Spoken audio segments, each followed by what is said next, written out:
नमस्कार, मैं नीरज सिंह स्वागत करता हूं आज के इस नए लेक्चर सीरीज में। कैसे हो बच्चों? आशा करता हूं सभी बच्चे अच्छे होंगे। तो देखिए दोस्तों, आज की क्लास में हम जो बातें करने वाले हैं, आज हम पढ़ेंगे संचरण के बारे में कि संचरण क्या है।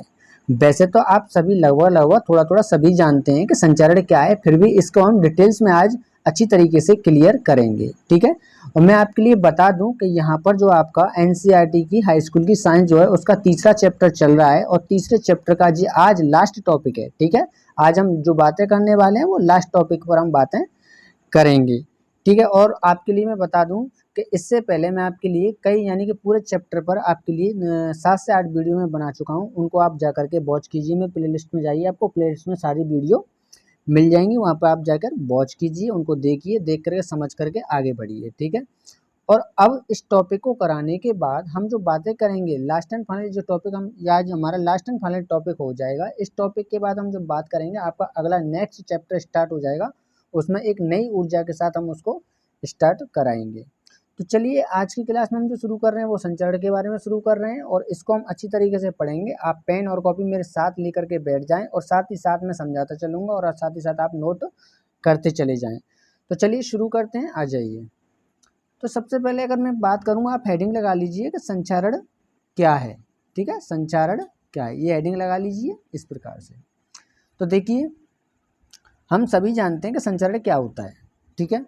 कि लगभग हम सभी जानते हैं कि संचरण क्या है। हम संचरण उसको बोलते हैं जैसे कि जंग का लगना, ठीक है। जैसे आपकी धातुओं की वस्तुएं होती हैं, जैसे हम लोहे की अगर वस्तु की बात करें, जैसे आयरन की कोई वस्तु होती है, अगर उसको हम वायु के अंदर खुले में अगर छोड़ दिया जाए तो कुछ समय पर उस पर जंग लग जाती है, ठीक है।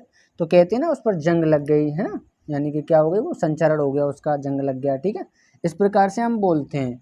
तो हम उसी के बारे में बात करते हैं। तो इसकी परिभाषा अगर देखें तो देखिए कि जब हम धातुओं से बनी चीज़ों को, यानी कि जितनी भी हमारी धातु होती हैं उन धातुओं से बनी चीज़ों को बाहर वायुमंडल के संपर्क में छोड़ देते हैं। तो देखो, बाहर की वायुमंडल है हमारा, बाहर जो है कैसा है, वो वायुमंडल है, और वायुमंडल में हम धातु से बनी चीज़ों को अगर हम छोड़ दें तो उन पर एक परत चढ़ जाती है। क्या चढ़ जाती है? तो उन पर एक परत चढ़ जाती है, जिसे हम क्या बोलते हैं, जिसे हम संचारण कहते हैं, ठीक है। जिसे हम क्या कहते हैं? संचारण कहते हैं। बिल्कुल, अब आपको क्लियर हो गया होगा कि संचरण क्या है। बस आपको सीधा सीधा बस इतना याद रखना है कि जब हम कोई भी धातु से बनी चीज़ों को हम वायु के संपर्क में छोड़ दें, या हम कह सकते हैं कि अम्ल आर्द्रता के संपर्क में आने से धातुएं क्या होती हैं, क्षारित होती हैं। क्या होता है? उनका संचरण हो जाता है, यानी कि उन पर जंग की एक लेयर बन जाती है, एक परत बन जाती है। उसी प्रक्रिया को हम क्या बोलते हैं? संचरण बोलते हैं। उदाहरण के तौर पे अगर हम देखना चाहें तो जैसे लोहे पर जंग लगना होता है, ठीक है। और जैसे हमारे और धातु, अगर मैं चांदी की बात करूँ तो चांदी पर काली परत का चढ़ना, ठीक है। और भी हमारे ऐसे धातु, कॉपर हो गया, कॉपर पर हरी परत का बनना। इस प्रकार से देखो यहाँ पे एग्जाम्पल आपके दे रखे हैं, मैं ले रखे हैं। देखिए पहला है कि यानी कि लोहे पर जंग लगना, ठीक है। आप जब लोहे को क्या करेंगे, बाहर पटक दीजिए, यानी कि वायु के संपर्क में डाल दीजिए, तो वहाँ पर क्या होगा, देखो कभी पानी बारिश होती है, ठीक है। कभी बारिश होती है, कभी धूप निकलती है, और बाहर क्या है, वायु है हमारी, है ना, वायु। यानी कि इन सारी चीज़ों के संपर्क में आने से जो हमारे लोहे की बनी वस्तु है वो क्या होगी, क्षारित होने लग जाएगी। कहने का मेरा मतलब है उस पर जंग लगना स्टार्ट हो जाएगा, जंग लगना चालू हो जाएगा, और धीरे धीरे करके नहीं, बहुत ज़्यादा जंग उस पर लग जाएगी, एक परत बन जाएगी, एक लेयर बन जाती है, ठीक है। और अगर हम जैसे बात करें कि चांदी पर काली परत का चढ़ना, आपने तो चांदी देखी होगी, चांदी की जैसे चांदी धातु होती है हमारी, सुनार के पास जाएंगे तो चांदी कैसी होती है, एकदम चमकीली, एकदम वाइट कलर की चांदी होती है, एकदम चमक मारती है, ठीक है। तो देखो उस पर क्या है, काली परत जम जाती है। अब वो काली परत किसके कारण जमती है? वो इसी के कारण जमती है कि जो क्या है, वो किसी ना किसी चीज़ से, यानी कि संपर्क में आकर के क्या करती है, अवक्रिया कर लेती है, उस पर काली परत जम जाती है। इसके बारे में हम बिल्कुल बढ़िया तरीके से आगे हम नेक्स्ट हम बात करेंगे, आगे चलते चलते इसके बारे में हम पीछे बात करेंगे, इस पर हम अलग से मैंने टॉपिक दे रखा है, ठीक है। और अगर हम बात करें, जैसे हमारा कॉपर होता है, कॉपर पर क्या जमता है, हरी परत का बनना। आपने कॉपर देखी होगी, जो हमारा तावा होता है, तावे पर क्या बन जाती है, एक हरी हरी यानी हरी कलर की परत बन जाती है। ये भी क्या है, रिएक्शन कर लेती है, अभिक्रिया करके एक हरी परत बन जाती है। तो अब आपको क्लियर समझ में आ गया होगा कि अगर लोहे को अगर हम बाहर छोड़ दें तो क्या होगा, उस पर जंग लगेगी, और अगर हम चांदी को अगर हम मतलब ये ऐसी संपर्क में रखें, यानी कि वायु है और भी बहुत सारी हमारी मतलब ये गैसें वगैरह मिल जाती हैं, उनके वायु में आने से इन पर क्या है, एक अलग अलग प्रकार की अलग अलग धातु पर क्या चढ़ जाती है, एक लेयर चढ़ जाती है। ठीक है, जैसे कि मैंने यहाँ बता दिया चांदी पर काली परत का बनना।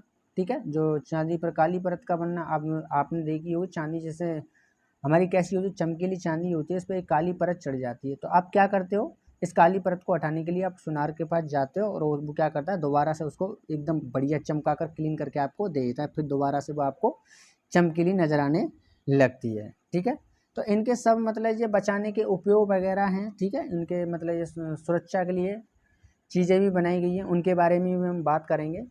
ठीक है, यहाँ तक आपको क्लियर हो गया होगा संचारण क्या होता है। ठीक है, अब अगर नेक्स्ट अगर हम बात करें नेक्स्ट पॉइंट की, तो नेक्स्ट पॉइंट है हमारा सिल्वर। सिल्वर की अगर मैं बात करूँ, ये देखिए नेक्स्ट हेडिंग लगाइए अब सिल्वर। देखिए सिल्वर में उसी की बात कर रहा हूँ जो अभी हम बात कर रहे हैं ना, चांदी चांदी बोल रहे थे, ये कैसी होती है, एकदम चमकीली होती है। तो देखिए अगर इसकी परिभाषा पे अगर नज़र डालें तो देखिए वायु में उपस्थित सल्फर, ठीक है, सल्फर के साथ अभिक्रिया करके क्या बनाता है, सिल्वर सल्फाइड बनाता है। ठीक है, तथा वस्तु काली हो जाती है। तो अब आपको क्लियर यहाँ पे समझ में आ रहा होगा कि जो हमारी चांदी की जो हमारी धातु होती है, चांदी की बनी चीज़ें जो होती हैं वो किस प्रकार काली पड़ती है, वो पड़ती है यानी कि जब वायु में उपस्थित, यानी कि हमारी जो वायु है, ठीक है, जो वायु फैली हुई है उस वायु में क्या उपस्थित होता है, मैंने बताया ना आपके लिए, यानी बहुत सारी गैसें उपस्थित होती हैं, है ना। जैसे कि यहाँ पर अब सल्फर के बारे में बात की गई है, तो यहाँ पर जैसे वायु में क्या है, हमारी सल्फर मिलेगी और उस सल्फर के संपर्क में आने से, यानी कि हम ऐसे कहेंगे कि जो हमारी सिल्वर जो है सल्फर से अभिक्रिया करके उस पर यानी क्या बन जाती है, एक लेयर बना लेती है काले रंग की। ठीक है, काले रंग के उस पर लेयर चढ़ जाती है, किससे अभिक्रिया करके, सल्फर से अभिक्रिया करके। तो जैसे मान लीजिए मैं एग्जाम्पल से अगर आपको समझाने की कोशिश करूँ, ये क्या देखो एक रिंग है, ठीक है, एक रिंग है और इस रिंग को आप देखेंगे तो इस रिंग के ऊपर आपको हल्का हल्का सा काला काला काला काला सा कहीं कहीं जगह जगह से आपको काली काली नज़र आपको देखने को मिल जाएगी। तो वही क्या होती है, हल्की काली काली सी देखने को मिलती है ना, तो वो क्या होती है, वो एक परत चढ़ जाती है। ठीक है, और वो आपको अच्छी तरीके से समझ में आ गया कि परत किस कारण चढ़ती है, कि जब वायु में जो हमारी सल्फर जो होता है, सल्फर से क्या करती है, अभिक्रिया करके नहीं एक काले रंग की लेयर बना लेती है। ठीक है, जैसे मैं रिंग के बारे में बात करूँ, आपने बहुत सारी ऐसी रिंग देखी हूँ जो हल्की हल्की काली पड़ जाती हैं, तो आप सुनार के पास जाते हैं तो इसका क्या करता है, वो उनको कुछ लिक्विड फिक्विड में आप वो घिसा घिसी करके, यानी कि उसके पास ऐसी बहुत सारी चीज़ें होती हैं सुनार के पास, उनसे क्या करा, वो चमका के दोबारा से आपको वापस दे देता है। ठीक है, यहाँ तक आपका क्लियर हो गया होगा।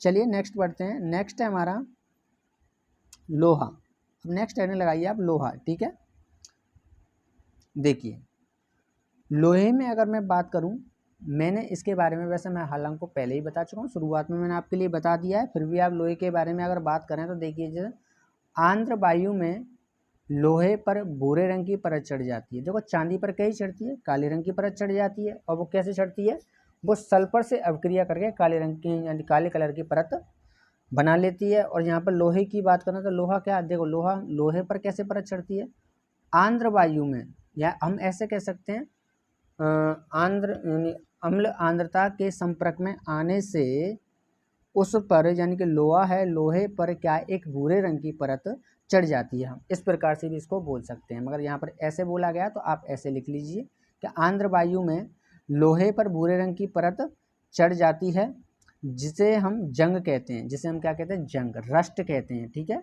वायु तथा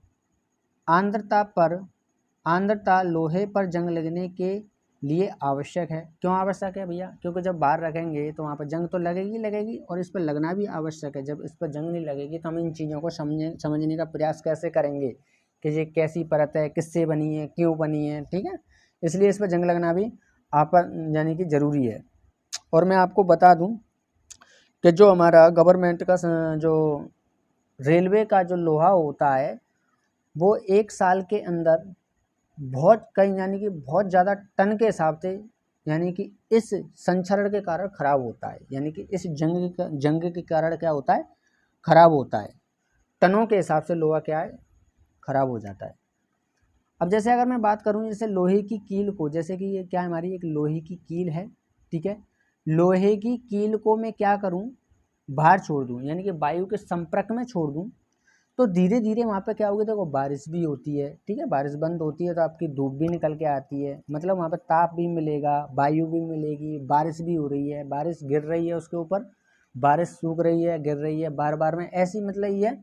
और हमारे वायु के अंदर जो बहुत सारी गैसें होती हैं, तो देखो इस सभी इसके संपर्क में आएंगी, ठीक है, जो लोहे की कील है इसके संपर्क में आएंगी, तो ठीक है, धीरे धीरे क्या करेगी इन, यानी कि जो हमारी अम्ल आर्द्रता का मेरा मतलब ये है, जो नमी नमी सी होती है, जब उसके संपर्क में ऐसी चीज़ें आती हैं, जैसे लोहे से बनी चीज़ें जब उसके संपर्क में आ जाती हैं, तो वो क्या है, जंग पकड़ने लग जाती हैं, मतलब क्या होती हैं, क्षारित होने लग जाती हैं, जिसको हम क्या बोलते हैं, जंग बोलते हैं, यानी कि रस्ट बोलते हैं, ठीक है। ये इस प्रकार से क्या होती है, क्षारित होती है, उस पर क्या बन जाती है, भूरे रंग की एक परत बन जाती है। आपको इस प्रकार से, जैसे मैंने आपको प्रयास किया है दिखाने का, यहाँ पर कैसी लेयर बन जाती है, इस पर एक भूरे रंग की परत बन जाती है, ठीक है, यहाँ तक क्लियर। चलिए अब आगे बढ़ते हैं। देखिए नेक्स्ट अगर हम बात करें, तो नेक्स्ट हम बात करेंगे अब कॉपर की। कॉपर क्या है, कॉपर आप सभी जानते हैं, जैसे हम क्या बोलते हैं, तांबा बोलते हैं, तो हेडिंग लगा लीजिए कॉपर, ठीक है। तो कॉपर पे क्या होता है, कॉपर पे एक हरी परत बन जाती है, और वो हरी परत कैसे बनती है, क्यों बनती है, तो देखिए जब हम कॉपर को बाहर खुले में रखते हैं, तो जो आर्द्रता यानी कि अम्ल आर्द्रता जो होती है, अम्ल आर्द्रता और जो कार्बन डाइऑक्साइड के साथ अभिक्रिया करके हरे रंग का कॉपर कार्बोनेट बना लेता है। तो पहली बात तो ये कि आपकी जो यानी कि कॉपर जो धातु है, ठीक है, कॉपर धातु जब वायु के संपर्क में रहेगी, ठीक है, अम्ल आर्द्रता के संपर्क में रहेगी, तो वहाँ पर उसमें आपको कार्बन डाइऑक्साइड देखने को मिल जाएगी।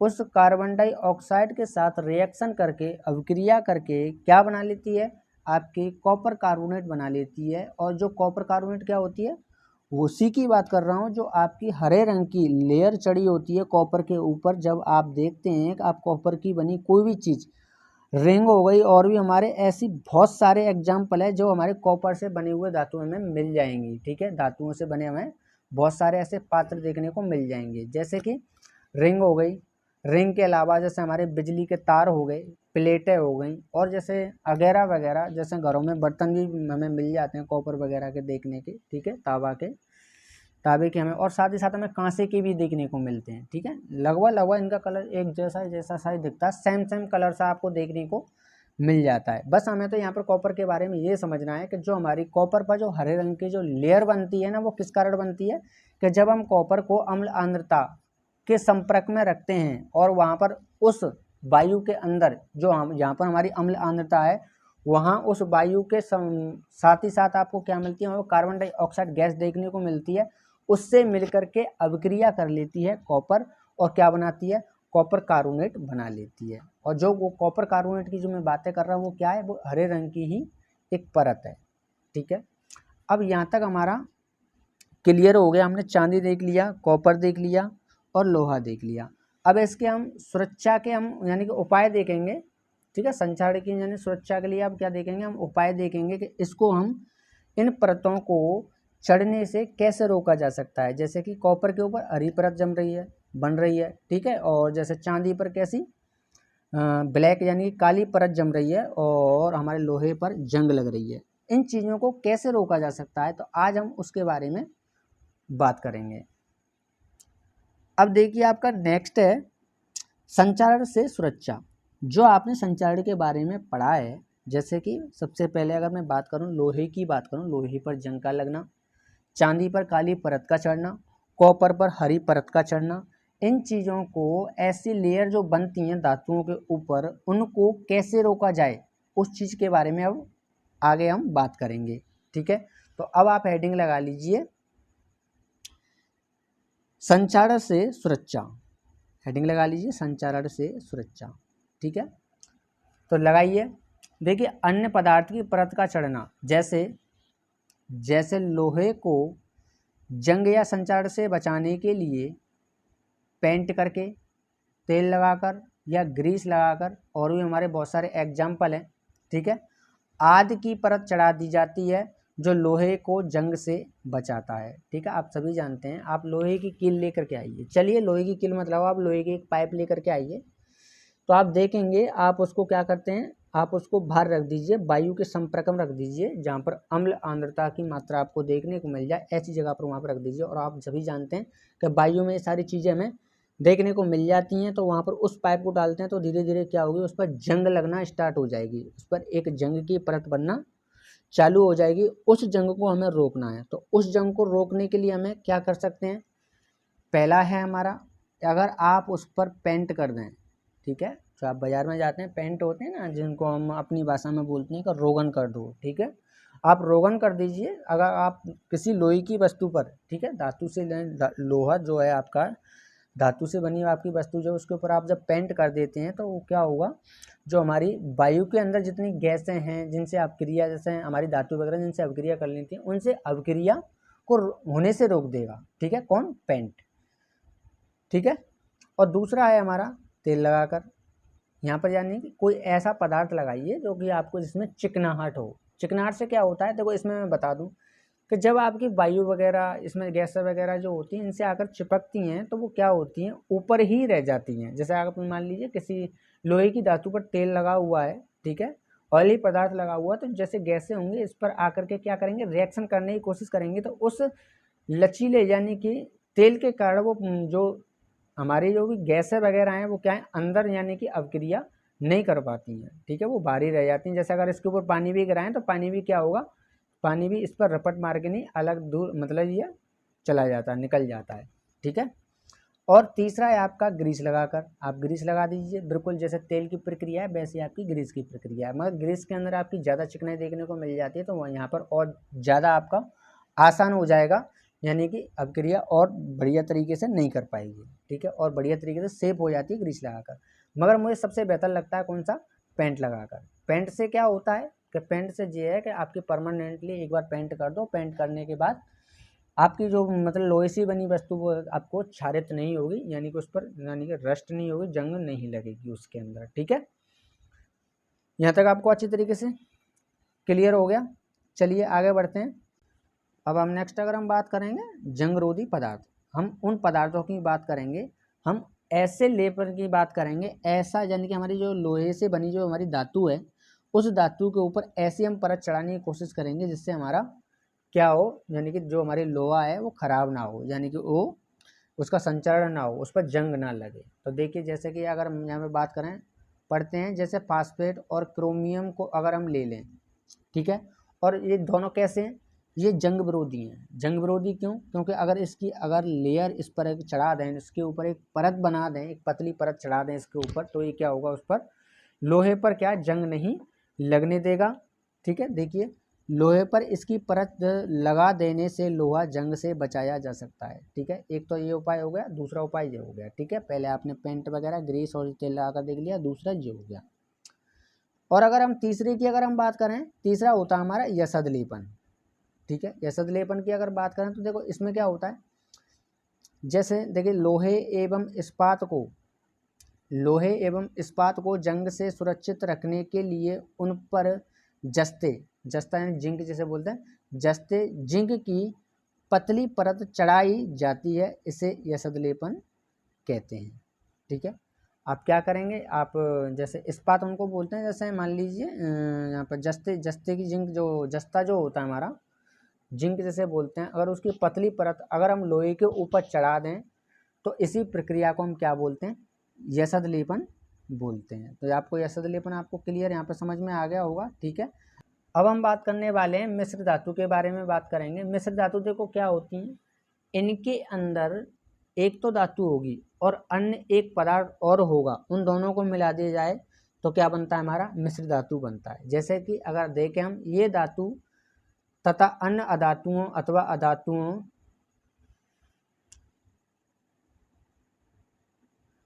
ये धातु तथा अन्य धातुओं अथवा अधातुओं का समांगी मिश्रण होता है, ये सभी जंग रोधी हैं, ठीक है। जो हमारी मिश्र धातु जो होती हैं वो क्या होती हैं, ये भी हमारी क्या होती हैं, जंग रोधी हैं, यानी कि जंग को लगने से ये क्या करती हैं, रोकती हैं।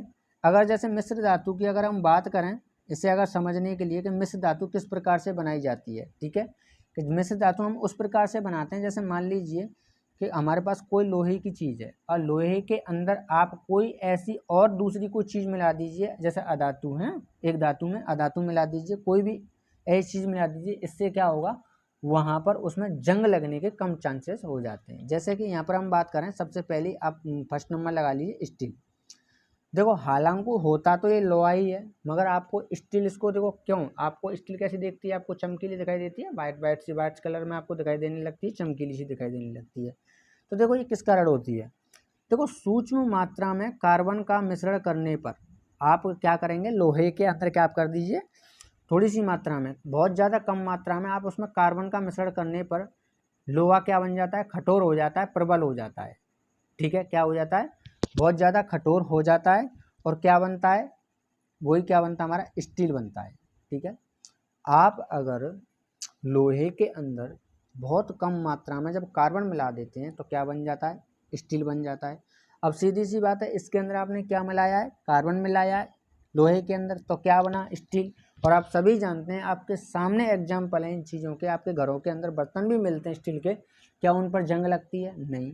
आप उसको खुले में कितने भी समय तक छोड़ दीजिए, उन पर जंग नहीं लगेगी। तो अगला नेक्स्ट कारण हमारा यही था कि यानी कि स्टील की जो हमारी वस्तु होती है उन पर भी क्या है, हमारा जंग नहीं लगा सकते। तो यानी कि हो गया ना मिश्र धातु, इसके अंदर लोहे के अंदर हमने क्या मिलाया, कार्बन मिलाया, कार्बन क्या है, अधातु है, और हमारा लोहा क्या है, धातु है। तो आपको आप समझ में आ गया ना, मिश्र धातु हो गया ना।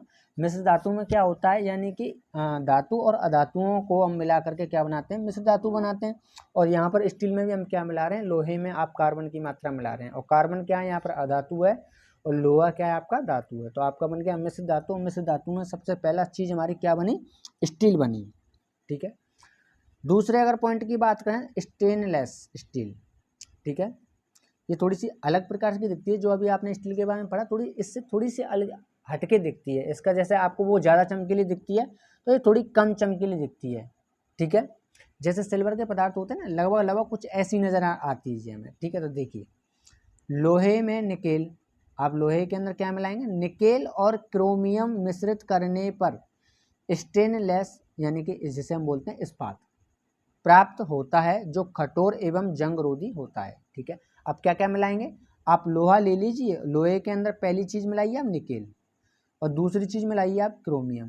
देखो बन गया ना मिश्रित, लोहे के अंदर निकेल क्रोमियम आप मिलाएंगे तो ये क्या हो जाएगा, एकदम बहुत ज़्यादा प्रबल तरीके से कठोर मजबूत बन जाएगा। ठीक है, जब इन तीनों को मिला देंगे तो उन क्या बनता है हमारा, उसे ही बोलते हैं इस्पात। ठीक है, प्राप्त होता है, जो कठोर एवं जंगरोधी होता है। और जंगरोधी का मतलब जब इन चीज़ों को मिला देंगे तो उस पर भी हमें जंग देखने को नहीं मिलेगी, चाहे आप उसको वायु के संपर्क में छोड़िए, चाहे आप कहीं पर भी खुले में छोड़ दीजिए, उस पर ना तो कोई जंग लगेगी, ना उस पर कोई भी प्रकार की लेयर आपकी बनेगी। ठीक है, आ गया ना यहाँ तक समझ में। और तीसरे नंबर के अगर हम बात करें, अमलगम। अमलगम की अगर हम बात करें तो देखो, जो हमारा अमलगम किस प्रकार से बनाया जाता है, कि लोहे के अंदर मरकरी को, मरकरी आप जानते हैं ना, ये कैसा होता है, जैसे हम पारा बोलते हैं। ठीक है, पारा लिक्विड फॉर्म में होता है, पारे को अन्य तत्वों के साथ मिश्रित करने पर क्या बनता है, अमलगम बनता है। आप कोई भी धातु ले लीजिए, कोई भी, ठीक है, मरकरी को किसी भी अन्य तत्वों के साथ, ठीक है, अन्य किसी भी तत्व के साथ मिश्रित करने पर क्या बनता है, अमलगम बनता है। एग्जाम्पल के लिए सबसे बेस्ट एग्जाम्पल होगा हमारा टूथपेस्ट। ठीक है, टूथपेस्ट के जो आपको टूथपेस्ट देखते हो ना, वो क्या होता है, अमलगम की तरह होता है। ये मतलब ये अमलगम का बेस्ट एग्जाम्पल हमारा क्या होगा, टूथपेस्ट। तो अमलगम का हमारा बेस्ट एग्जाम्पल होता है हमारा क्या, टूथपेस्ट। ठीक है, यहाँ तक आपका क्लियर हो गया, यहाँ तक आपको समझ में आ गया कि अमलगम किस प्रकार से बनता है। तो आपने मिश्र धातु में आपने 3 एग्जाम्पल देखे कि स्टील को हम किस प्रकार से बनाते हैं, आपने समझा कि सूक्ष्म मात्रा में लोहे के अंदर आप क्या मिला दीजिए, सूक्ष्म मात्रा में आप कार्बन मिला दीजिए तो हमारा स्टील बन जाता है। और देखो यहाँ पे बचाव किसका हो रहा है, लोहे का ही हो रहा है ना, कि जब लोहे के अंदर कार्बन मिला देंगे तो स्टील बन जाएगा ना, और स्टील बन जाएगा तो उस पर जंग नहीं आएगी, तो लोहा बच गया ना हमारा। और दूसरे बारे में, जैसे दूसरा हमारा स्टेनलेस की अगर हमने स्टील की बात की है, स्टेनलेस स्टील जो होती है, इसके अंदर क्या करेंगे, आप जो लोहा है, लोहे के अंदर आप निकेल मिला दीजिए और क्रोमियम मिला दीजिए, इन तीनों दोनों चीज़ों को मिला करके ये क्या बहुत ज़्यादा कठोर हो जाएगा, और ये क्या हो, जंगरोधी बन जाएगा। क्या बन जाएगा, जंग रोधी हो जाएगा, क्योंकि इस पर अब जंग नहीं लगेगी। आप इसको कहीं पर भी छोड़िए, इस पर जंग नहीं लगेगी, ठीक है। और आपके अमलगम किस प्रकार से बनाया जाता है कि मरकरी को अन्य तत्वों के साथ मिश्रित करने पर क्या बनता है, अमलगम बनता है। तो यहाँ तक आपका क्लियर।